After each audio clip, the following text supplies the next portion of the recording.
Welcome to Striking Options, the show that reveals the options you have to better navigate markets. I'm Jeff Kilburn, and I'm joined today for the last show of the year, actually the last show of the decade, by Scott Bauer. Welcome, Scott. Jeff, how are you? I'm doing great. Well, despite the ups and the downs, the S&P 500 was up nearly 250% in this last decade. What does your crystal ball say for the next decade? Wow, I mean that's a big number. That's a big question.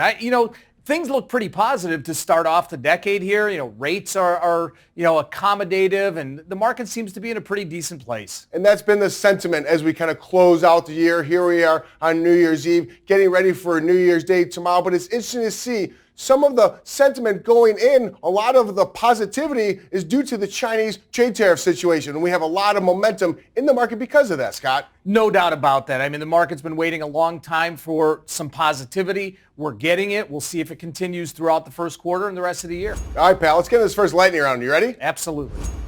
Gold pops. Well, we talked about gold is at actually the high end of the range for 2019. Where does gold go from here, Scott? Jeff, like you just said, it has been in this range pretty much the last 12 months or so. It's up at that top there. So I'm going to take advantage of that, and I'm looking to sell the week 2 1550, 1575 call spread in gold.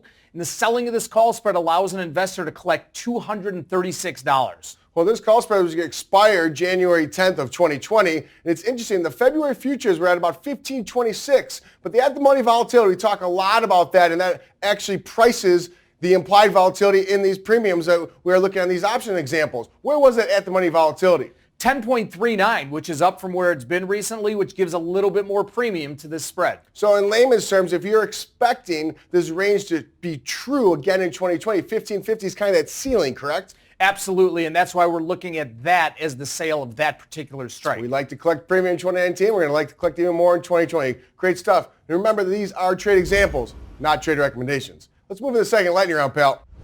Best sectors of the decade. Wow, Scott, what are your thoughts? Where do you see the best two sectors? Talk to me. Well, we focus a lot on technology, and it's been absolutely incredible to see that performance this decade. And, a name like Broadcom, which is up about 2,000% this decade, NVIDIA up over 1,000%, and, of course, who could not forget about Apple? Yeah, it's interesting. Consumer cyclicals and technology have been the two best sectors for that decade. We used named some high flyers, but it's interesting to see, will technology stay hot this decade? It seems like the momentum is there, but technology by and large is really beating the other indices. If you look at the NASDAQ 100 up over 35%, while you're seeing the Dow Jones up about 22%, and you're also seeing the S&P 500 about 28.5%.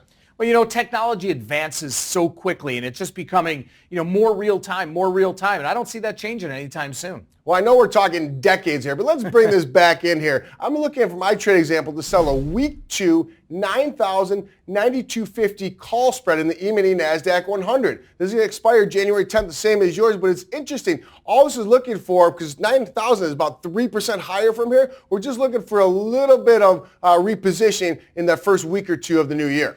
Absolutely, and that 9,000 number is really a psychological number that investors look for. So on this setup here, the March futures are underlying at 87.1275, and this credit spread allows an investor to collect about $80. Yeah, and at the money volatility just under 15%. So this trade example, it's not the double or triple we were utilizing in your gold example, but this is a single. We like to hit singles, and it worked quite well in 2019 hitting those singles, Scott. Absolutely, and I think like you mentioned, break even on this is around that magic 9,000 number. That's right. Well, hey, Scott, thanks as always for tuning in and being on Striking Options. We'd like to wish everyone a happy and a healthy new year. And please tune in next year as we will continue to strike options.